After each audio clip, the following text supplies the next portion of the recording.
নমস্কার বন্ধুরা, বাঙালি রান্নাঘরে আপনাদের সবাইকে স্বাগত জানাচ্ছি। আজকে আমি আবার দুটো রেসিপি নিয়ে চলে এসেছি আপনাদের সঙ্গে শেয়ার করতে। একটা হলো নতুন আলু দিয়ে ট্যাংরা মাছ কষা কষাভাবে করব, আর করব সিম বেগুন বড়ি দিয়ে বেটো শাকের ঘন্ট। তো আপনারা আমার সঙ্গে থাকুন। তো মাছের জন্য আমি আলুগুলো এবার কেটে নিচ্ছি।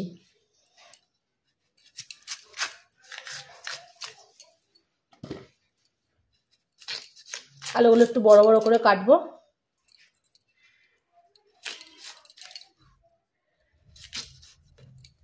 এইভাবে আমি আলুগুলো কেটে নেব।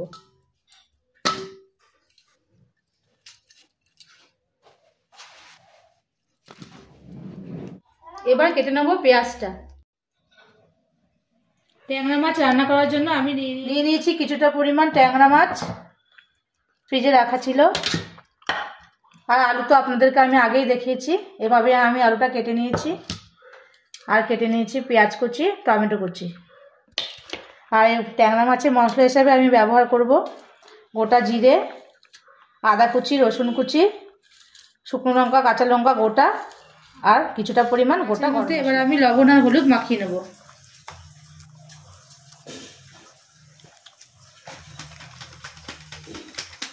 এবার মাছের মধ্যে আমি সামান্য পরিমাণে একটু সরষের তেল নেব। কড়াতে এবার তেলটা আমি দিয়ে দিচ্ছি।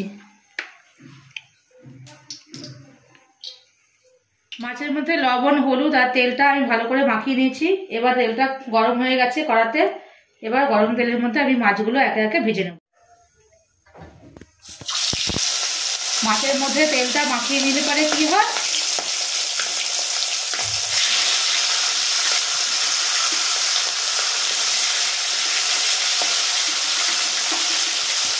তো মাছটা এবার আমি উল্টে ভালো করে ওই পিঠটা ভেজে নেব।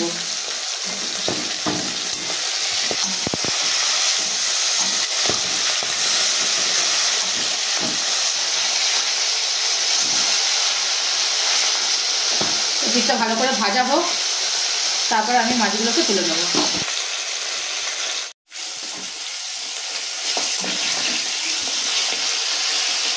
মাছটা আমার খুব ভালোভাবে ভাজা হয়ে গেছে। এবার আমি একে একে মাছগুলোকে তুলে নেব।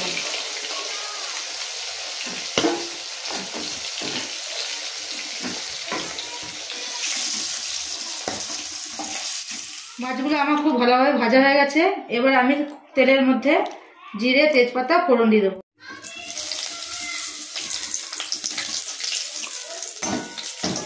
এবার কুচিয়ে রাখা পেঁয়াজগুলো আমি তেলের মধ্যে দিয়ে দিচ্ছি। তেলের মধ্যে পেঁয়াজটা খানিকটা ভাজা ভাজা হবে, তারপর আমি কেটে রাখা আলুগুলো পেঁয়াজের মধ্যে দিয়ে ভেজে নেব।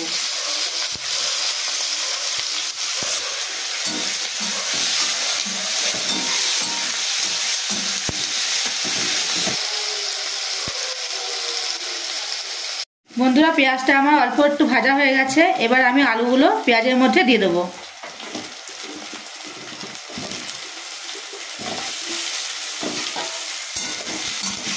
আলু আর পেঁয়াজ দুটো একসঙ্গে খুব ভালো করে ভেজে নেব, তারপর বেটে রাখা মশলাগুলো দিয়ে কষাবো।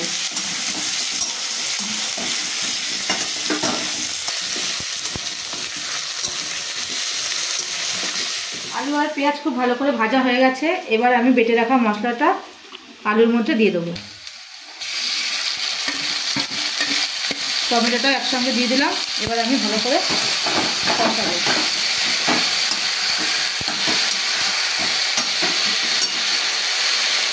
এটা দিয়ে দেবো পরিমাণ মতো লবণ, আর দেবো হলুদ গুঁড়ো। এবার আমি খুব ভালো করে এটাকে কষে নেব।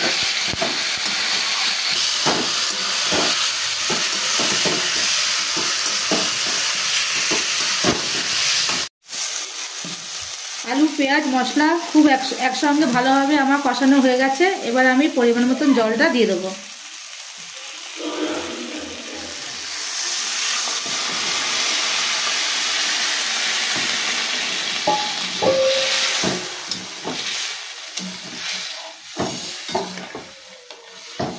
বেশি জল দেবো না, এটা একটু কষা কষা রাখবো। এবার ভালো করে ফুটে উঠুক ঝোলটা, তারপর আমি ভাজা মাছগুলো দিয়ে দেবো। ঝোলটা আমার খুব ভালোভাবে ফুটে গেছে। এবার আমি ভেজে রাখা মাছগুলো ঝোলের মধ্যে দিয়ে দেবো।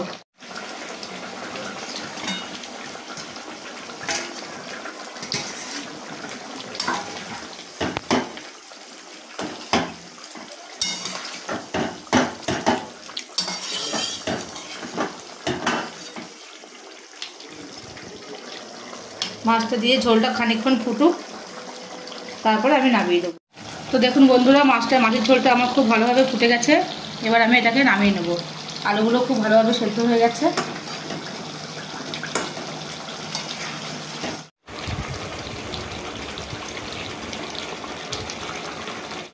এবার আমি থালাতে মাছটা ঢেলে নেব।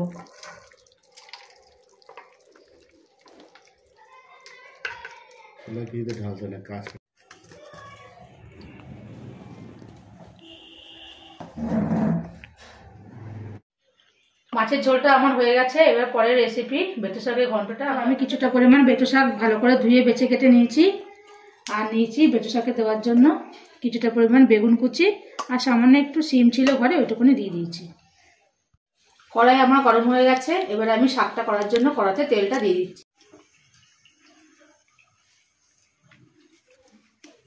তেলটা খুব ভালো করে গরম হয়ে গেছে। এবার আমি শাকে দেওয়ার জন্য কিছুটা পরিমাণ বড়ি ভেজে তুলে নেব।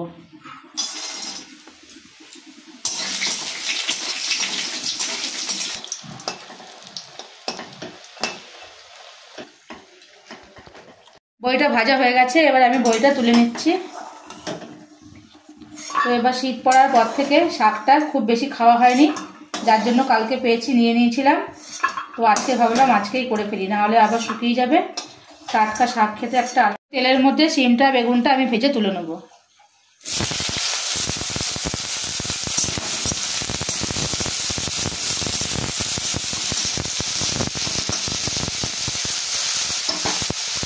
বেগুনটা সিমটা আমি খুব ভালো করে ভেজে তুলে নেব। শাকটা ঠিক হয়ে হয়ে আসবে, তখন আমি বেগুন আর সিমটা দিয়ে দেবো, আর বড়ি ভাজাটা দিয়ে তারপর ঘেটে ঘুটে নামিয়ে দেবো। সিম আর বেগুনটা খুব ভালো করে ভেজে নিয়েছি। এবার আমি এটাকে নামিয়ে নেব।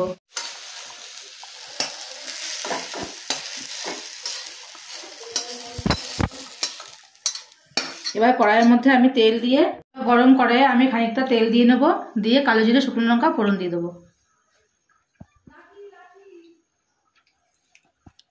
কালো জিরে শুকনো লঙ্কাটা তেলের মধ্যে আমি দিয়ে দিচ্ছি।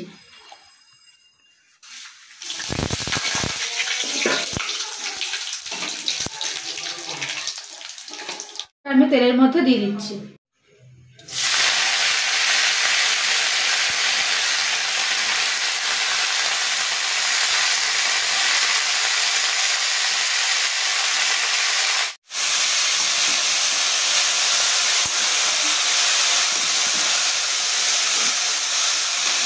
শাকটা একটু ভাজা ভাজা হয়ে আসবে, তারপরে নামানোর আগে আমি ভাজা বড়িটা আর সিম বেগুন ভাজাটা দিয়ে নেড়ে চেড়ে নামিয়ে দেবো। শাকের মধ্যে আমি পরিমাণ মতো লবণ দিয়ে দিচ্ছি। দিয়ে দিচ্ছি হলুদ গুঁড়ো।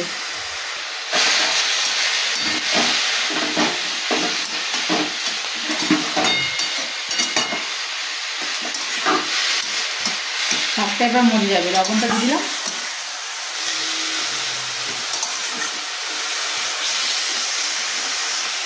তো শাকে দিয়ে দিচ্ছি কিছুটা কাঁচা লঙ্কা চেরা।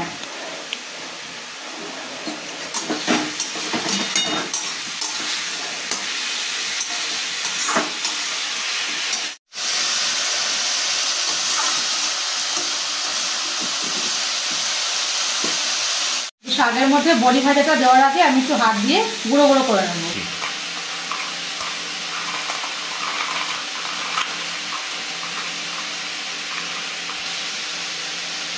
বড়িটা এভাবে ভেঙে ভেঙে দিলে পরে শাকের মধ্যে খুব একটা মিশে যাবে না, এবং খেতে খেতেও খুব ভালো লাগবে। শাকটা আমার ভাজা ভাজা হয়ে এসছে। এবার আমি ভেজে রাখা বড়িগুলো শাকের মধ্যে দিয়ে দেবো।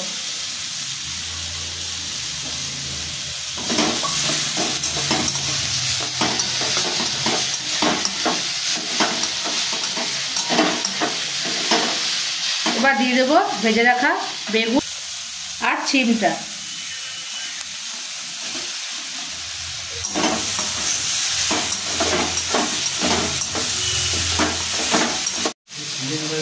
আরে কথা বললো না। দিয়ে দেবো স্বাদ মতন একটু চিনি। শাকে একটু মিষ্টি না দিলে টেস্ট আসে না।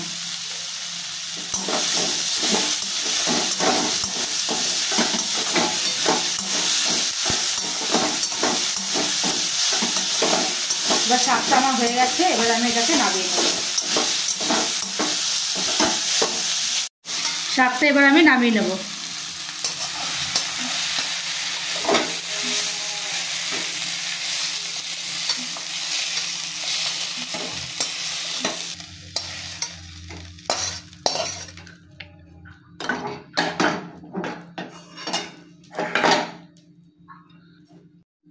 আজকের রেসিপি দুটো যদি আপনাদের ভালো লেগে থাকে তাহলে আপনারা বাড়িতে অবশ্যই ট্রাই করে দেখবেন।